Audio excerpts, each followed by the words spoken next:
電視機前面嘅各位兄弟姊妹們，有幾多個現場睇過龍舟比賽？又有冇食過龍船飯呢？今日莎莎唔探店啊，包咗個席，同大家一齊去體驗激情滿滿嘅一日啊！Hello，大家好，我係莎莎，今日係我哋嘅端午特別篇啊！首先同大家講一句端午安康，咁今日就同大家一齊去湊下熱鬧，食個龍船飯，身家過千萬。離遠都聽到啲炮仗叮叮棒啷。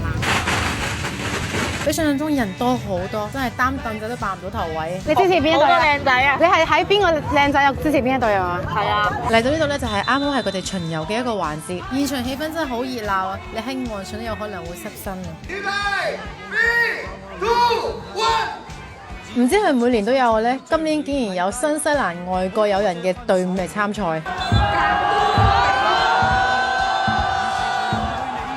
東方嘅年輕人，各位後生仔加油啊！都贏咗啊！岸上好多靚女等住你哋啦，要食你哋啦，食企嘅準備啦，要拼啊，要揮動佢啊！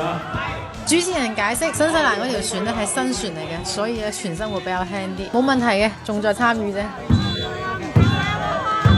哇！大家睇啲肌肉。睇嚟唔着衫都冇咩包袱加成啊！雖然已經落雨，但係大家都係好熱情啊！現場啲環境氛圍下咧，你都會覺得特別緊張，好似你自己喺度爬緊咁。每一個活動地點咧都會有固定嘅 NPC 點嘅，就係呢個烤腸仔，必須要參與一下。活動咧大概係4點零鐘左右結束，中途嘅炮仗咧係完全冇停過嘅。7點鐘左右開飯，我嚟嘅係呢個小黃埔北帝廟。今日嘅菜單，大家可以評論區估下叫幾多錢？美食博主留嘅台就係美食2個字。呢啲咁嘅場景真係唔係啲咩大日子都冇咩機會可以見到啊！細個唔明白點解咁熱冇空調都咁多人要一齊食飯，呢啲咁嘅節日氛圍同埋人齊嘅程度咧，真係好難得嘅。燒完炮仗之後就可以開飯啦，一共上咗12個餸啊！我朋友問我點解食極都仲有嘅，上亦都好似上唔完咁啊！我都唔識答啊，因為我都係第一次嚟食龍船飯。得到大家一致好評嘅咧係呢一個風生游水起，好多絲撈埋一齊嘅風生水起，好肥啊隻雞！湯係霸王花豬踭湯。同飲喜酒一樣啊，都有呢個敬酒環節啊！多謝支持啦！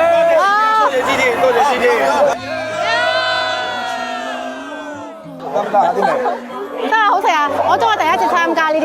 我哋有正月有一次，3月初3一次，端午節一次。我單同你飲翻杯啦，但係我今日開車飲唔到。OK，身體健康。慢慢嚇。好。我就中意食呢個扣肉啦，不過咧佢係甜口嘅，應該都幾揀人嘅口味。入口你已經係炆到爛晒啦。呢個荷葉飯我簡稱佢為 share 版嘅種，就係一個放大版嘅種。